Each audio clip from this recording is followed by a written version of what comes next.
Hello, Narnach here. Welcome back to the Human Resource Machine. Please select employee ID. We are blue still. So, last episode. There were two puzzles, or 2 years, or levels, or however you call them, that were providing some issues. Level 14, I couldn't get a solution that was that had the right amount of steps, nor could I have one that was fast enough. Found a solution for both dimensions. Actually, one that does both and one that goes beyond the limits set by the game. And for the executive lounge, I have managed to light up one of the lights, and I've got a solution that lights the other as well. So I'm gonna go back to them, and then we move on with the sabbatical, and then we move on to the countdown. So let's dive in. Maximization room. So let's recap. What was the idea of the maximization room? We grab 2 things from the inbox, and only we put the biggest number in the outbox. And if they're equal, it doesn't really matter because it's the same number.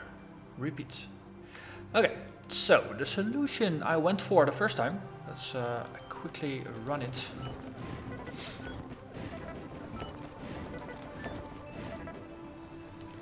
Just to recap. We had 1 instruction too many, which was both a problem because it was in the listing, and we actually had to execute it, so the speed was off by 1 as well. As you see here, I managed to get one that was actually running in 31 steps, so it's even better. So the basic approach I took here was grab a number, copy it here, grab another number, copy it here, subtract the first number, based on if the result was negative or not. We knew which one of the 2 was greater than the other, so we copied that number and we sent it out. It's a very straightforward, very basic implementation.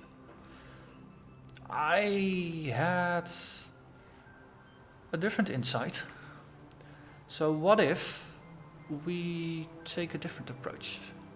So we copy the first number, we store it, and we take the second number, and then we subtract the number that's here. So rather than copying it and then subtracting the first one, we just instantly subtract the first one while still holding the other number in hand.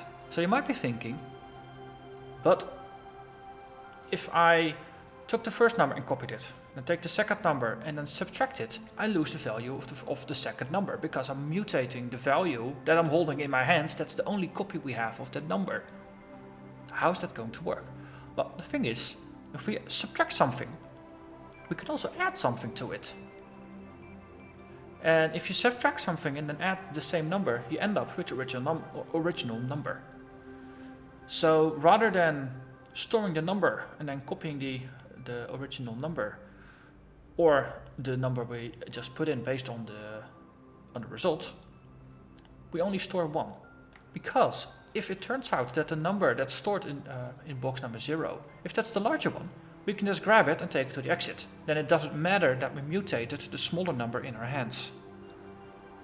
So we save an instruction there, which is actually the good thing. And if the number that's stored here is not the greater one, then we know we can just add it back to what we're holding, and then we're already holding the right number. So that's the solution that I implemented here. Just input, copy, so we take it out, take that second number, we subtract it, then we check if it's negative. If it's negative, then we know that the number here was actually bigger than what we were holding. So we just copy it again and send it out. Otherwise, we just add the number, send it out, and then we jump back and we loop. And if we run this,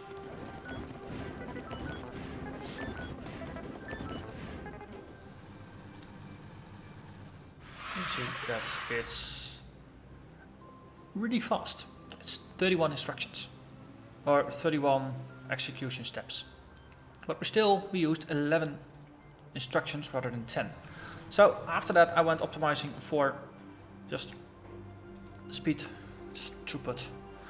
And I just cleared it entirely and I just started again from scratch. And because in the first one, I have this setup where we start with the jump over everything, and then we run our thing, and we have just some manipulation here. We always have the output here. I just figured out, let's just start out. So we take the number from the inbox, we store it. Take another number from the inbox, we subtract 0. Then if it's negative, we skip adding back the number.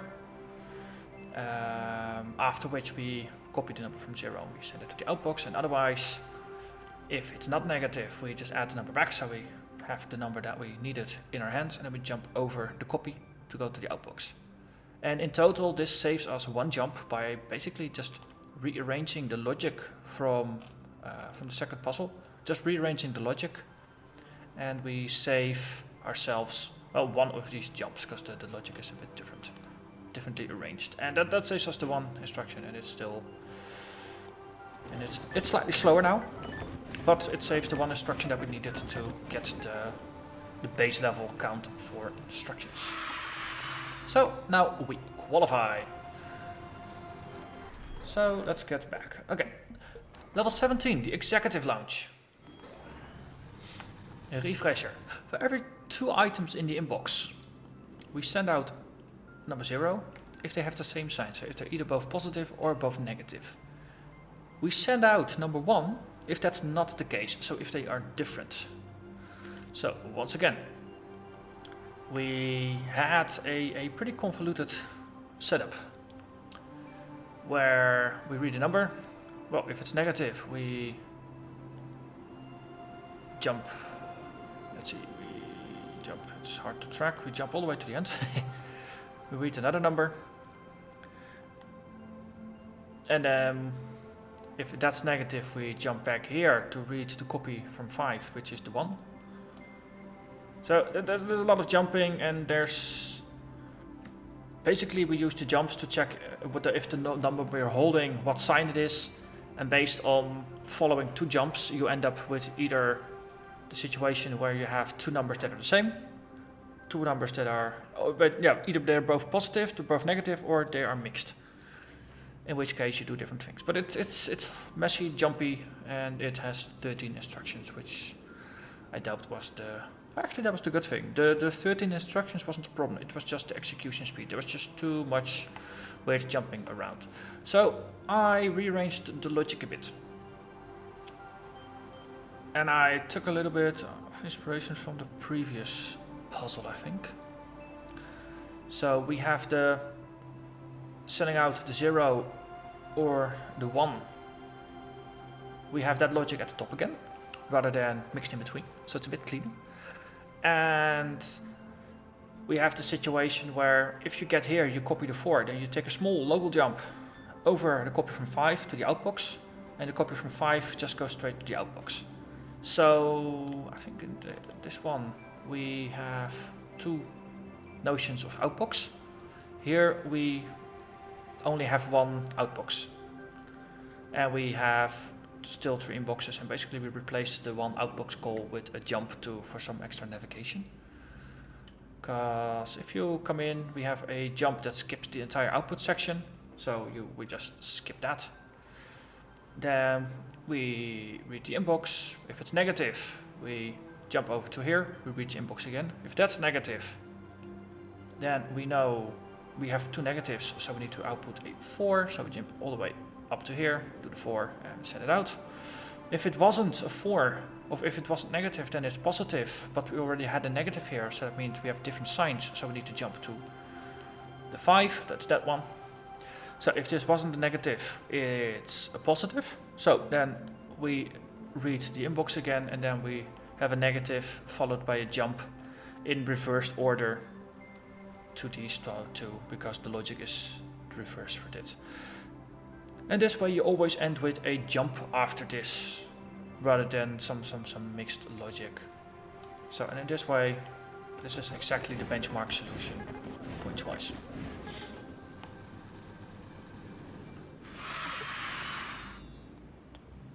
So, was it 13? Oh wait, that was the problem. This one was fast enough, but it had too many instructions. So I had to do even more messing about with things. And what this thing has, it starts with the jump, which is one extra instruction. So if we could get rid of that one, that would solve the problem. So what I did here is I basically reversed it. So I start with the main loop.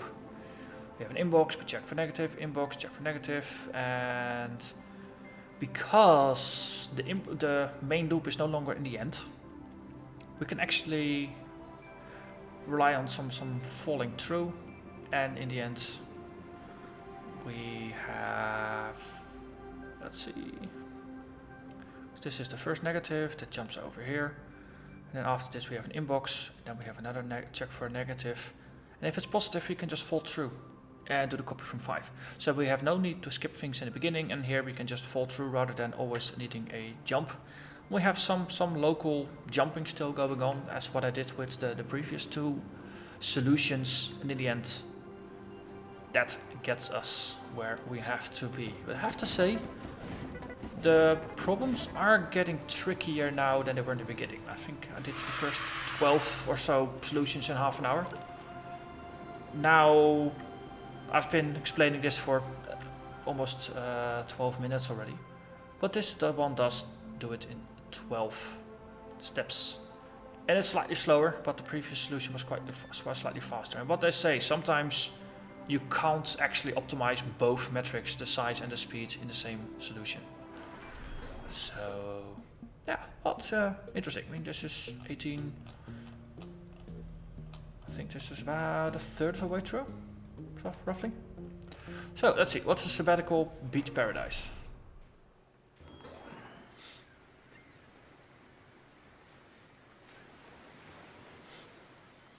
This looks very beach paradise.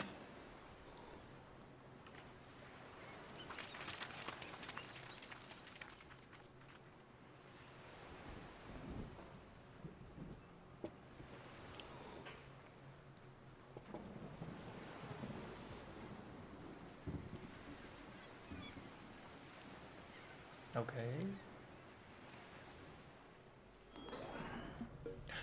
Level 19. Let's go. Countdown. Yes, welcome back. Tick, tick, tick. Time keeps ticking down. Let's get to work. Oh, yes.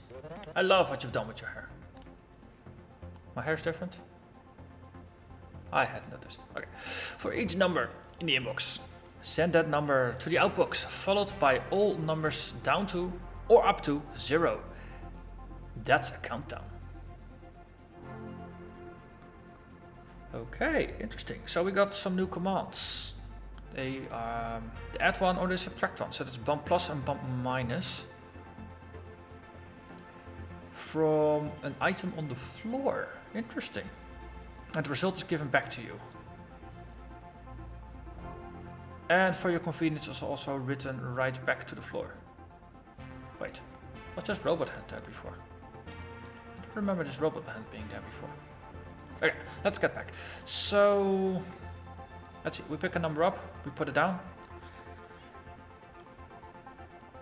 We send it out, let's see. Pick up a number. We outbox it. Then we have to, let's see, we have to check if the number is negative. Let's see, if it's negative, then we need to keep bumping it.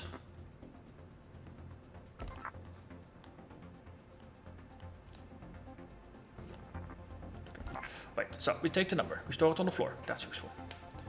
Then we send it to the outbox, because we need to send out the copy, the original. And then we need to either find all the numbers leading up to 0 or down to 0, depending on if it's positive. So if it's positive, we need to count down. If it's a negative number, we need to count up. So the 7, we need to go to -6, -5, -4, -3, -3, -2, -1, and we end with 0. We always end with 0. Interesting thing with 0 is there is no counting. So this is an edge case. We have to check first if it's 0 before we actually modify it.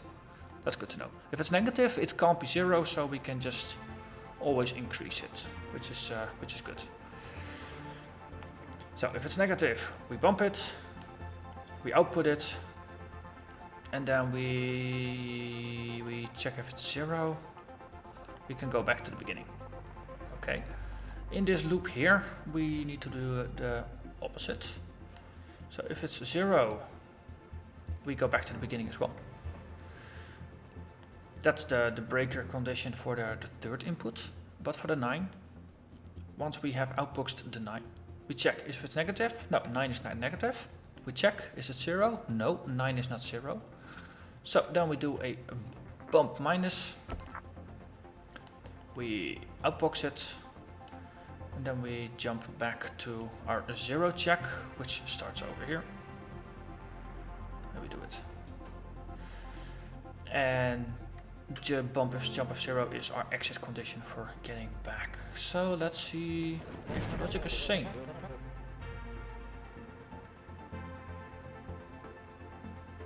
Wait. Okay. I think we need to pick up the number first. Okay. So we copy it, we outbox it, then we do a copy from. So we pick up the number.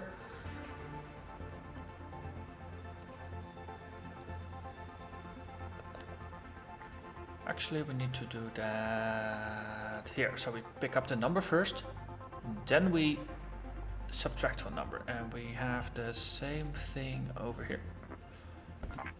Okay, let's try this again. Slightly. You can't jump if negative with a negative number. Oh, yeah, duh. If you send it to the output, we no longer hold it. Silly. So actually this check needs to come first. So after the outbox, what we do is read it. Okay, so that makes more sense, I suppose.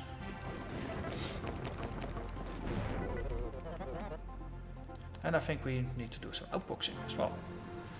So we do negative, and then we actually need to send it out. We did it here, forgot it here. Actually, the jump was wrong. That was it. Let's try it again.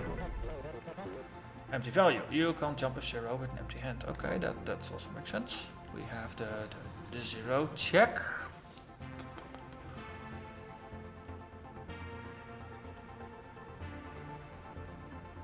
So after we outbox,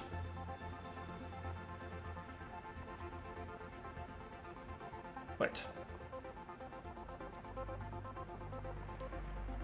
Did things just move around? Feels like things moved around. We had something like this, didn't I? I shifted them around because I've had it like this before, and then we had the conclusion that, yeah, but this is the initial check, so we copy it. Yeah. Okay, so then we fall through.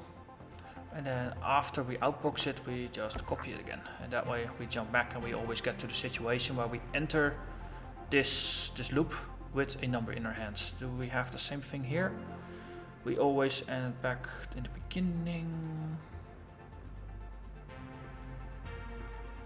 We have a jump of 0. We actually need to have a local jump here to go there. And that's also means we...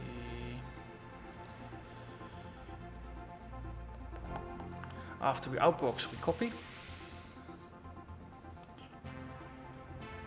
Yeah, so that's what we do here. If we, in the initial jump, we reach the number again after we send the original number out, then we jump if it's negative, we go through, and then the first bump we can do because we're already holding the number, so we could move this around. And this logic should be slightly more bulletproof. Let's see if there's other edge conditions I completely overlooked.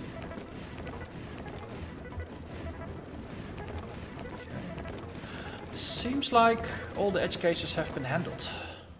Let's see how we were for efficiency.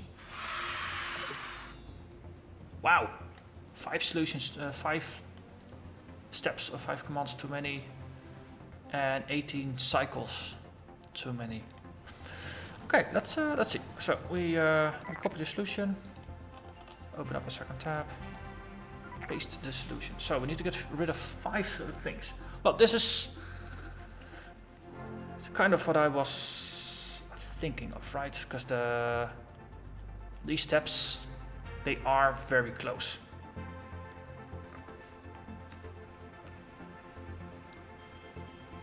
So can we inline these? Because they're both about 5 steps, so the only difference is the bump plus and the bump minus. After that, it's all the same. So actually, do a full clear. Yeah. So this is the second tab anyway. So we read the number. We store it. Then we send it out. We read it again. Okay. At this point, it doesn't matter if what the original number was. All we care about what it is right now. If it's 0, we can loop back. That's the good thing. So if it's 0, we can go back. That's always the case. Okay, what if it's not 0? Then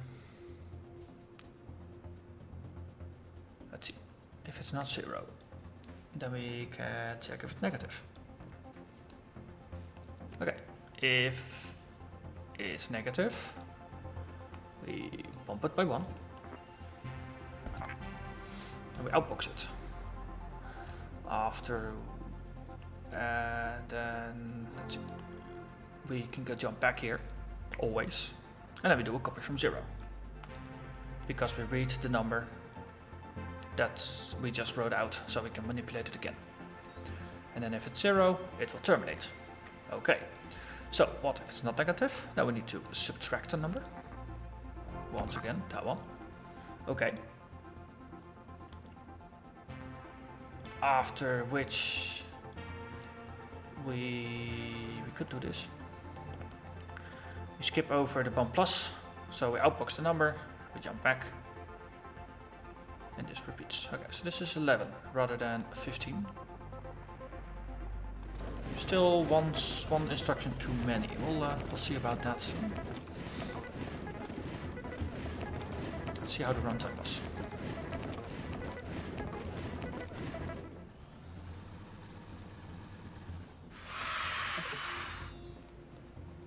So this is interesting. It's both slower, but it uses less instructions. Yeah, probably needs to have more instructions to be faster. But we're on the right track for the optimization here. So let's give it one more shot. Can we get rid of one instruction to make this a 10 instruction solution? Is there anything in here that's completely non-essential?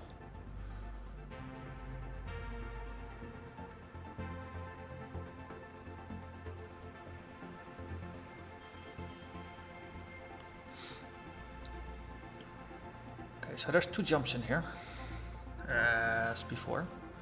There's one jump here and there's one jump here. That's the only thing that's repeating. All other instructions actually are unique. It's hard to get rid of things that are unique because you can't really replace them unless you take a completely different approach.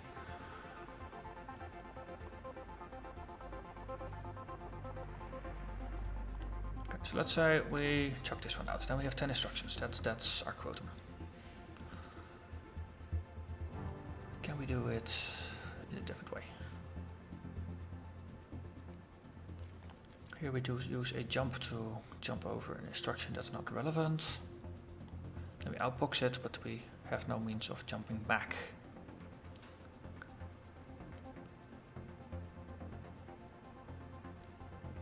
I think that's actually more relevant. Is there a way to deal with this in another way? Okay, so if it's negative, we jump, otherwise we bump.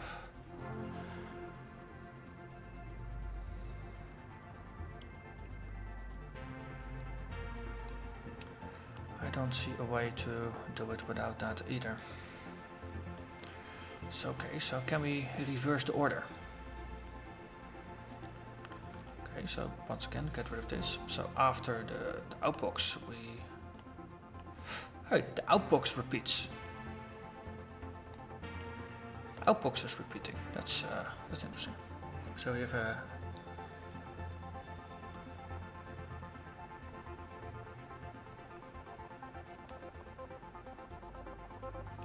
ta-da!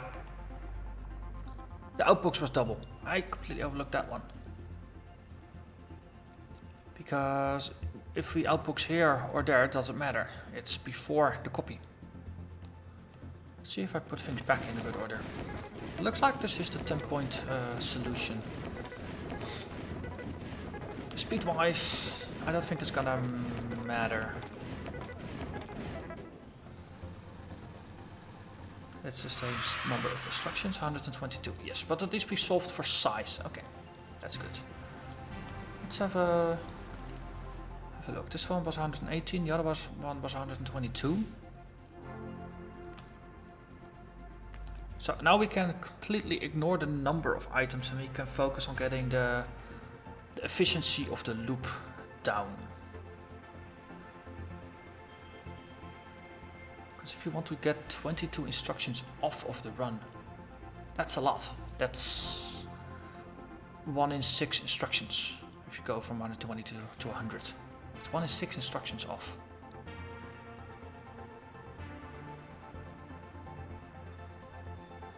Let's see. What will we do? What will we do?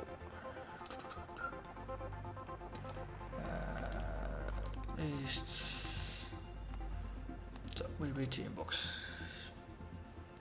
That's always a good way to start. Then we store it. Yeah. Outboxing is pretty useful. That's for the original number. Then we need to copy from, and then we can do our decision logic. No, actually we have our 0. So if it's 0, we look back.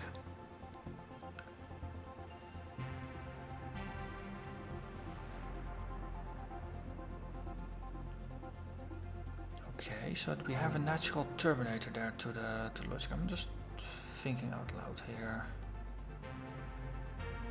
Is it useful to reverse the flow? Because I started with the main loop at the bottom and then some handling logic with an outbox. We inlined that to a very concise set. But there are some loops in here, and the less loops you got, the more efficient it usually is, and that's why things work pretty well.